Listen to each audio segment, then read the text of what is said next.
ನಮಸ್ಕಾರ ಗೆಳೆಯರೇ, ಇಂದಿನ ವಿಡಿಯೋದಲ್ಲಿ ನಾವು STF ಹೊಸ ನಿರ್ದೇಶಕಿಯಾಗಿ ನೇಮಕಗೊಂಡಿರುವ ಸಾರಾ ಬಗ್ಗೆ ಚರ್ಚೆ ಮಾಡುತ್ತೇವೆ. ವಿಡಿಯೋ ಕೊನೆಯವರೆಗೂ ನೋಡಿರಿ.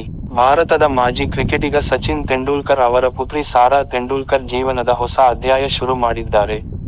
ಸಚಿನ್ ತೆಂಡೂಲ್ಕರ್ ಫೌಂಡೇಶನ್ STF ನ ಹೊಸ ನಿರ್ದೇಶಕಿಯಾಗಿ ನೇಮಕಗೊಂಡಿರುವ ಸಾರಾ, ಹೊಸ ಅಲೆ ಸೃಷ್ಟಿಸಲು ಕಾತುರರಾಗಿದ್ದಾರೆ. ನಿರ್ಗತಿಕರಿಗೆ ಸೇವೆ ಸಲ್ಲಿಸುವ ಉದ್ದೇಶದಿಂದ ಸ್ಥಾಪನೆಗೊಂಡ ಸಚಿನ್ ತೆಂಡೂಲ್ಕರ್ ಫೌಂಡೇಶನ್ ಇದೀಗ ಅರ್ಧ ದಶಕ ಪೂರ್ಣಗೊಳಿಸಿದೆ. ಈ ಸಂದರ್ಭದಲ್ಲಿ, ಈ ಪ್ರತಿಷ್ಠಾನವು ಮುಂಬೈನ ಬಾಂಬೆ ಕ್ಲಬ್ನಲ್ಲಿ ಕಾರ್ಯಕ್ರಮವನ್ನು ಆಯೋಜಿಸಿತ್ತು. ಈ ವೇಳೆ ಸಾರಾ ಅವರನ್ನು ಟ್ರಸ್ಟ್ನ ನಿರ್ದೇಶಕಿಯಾಗಿ ಘೋಷಣೆ ಮಾಡಲಾಗಿದೆ. ಇಷ್ಟು ಚಿಕ್ಕ ವಯಸ್ಸಿನಲ್ಲಿ ಇಷ್ಟು ದೊಡ್ಡ ಜವಾಬ್ದಾರಿ ಸಿಕ್ಕಿದ್ದಕ್ಕೆ ಸಾರಾ ಸಂತೋಷ ವ್ಯಕ್ತಪಡಿಸಿದ್ದಾರೆ.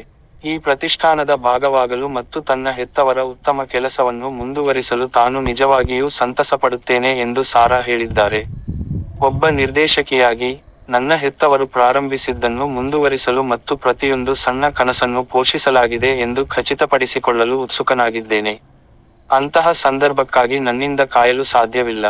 ಭವಿಷ್ಯದ ಮಕ್ಕಳ ಸಾಧ್ಯತೆಗಳ ಜಗತ್ತನ್ನು ಬೆಳಗಿಸಲಿರುವ ಈ ಪ್ರಯಾಣಕ್ಕಾಗಿ ಉತ್ಸುಕಳಾಗಿದ್ದೇನೆ ಎಂದು ಅವರು ಹೇಳಿದರು.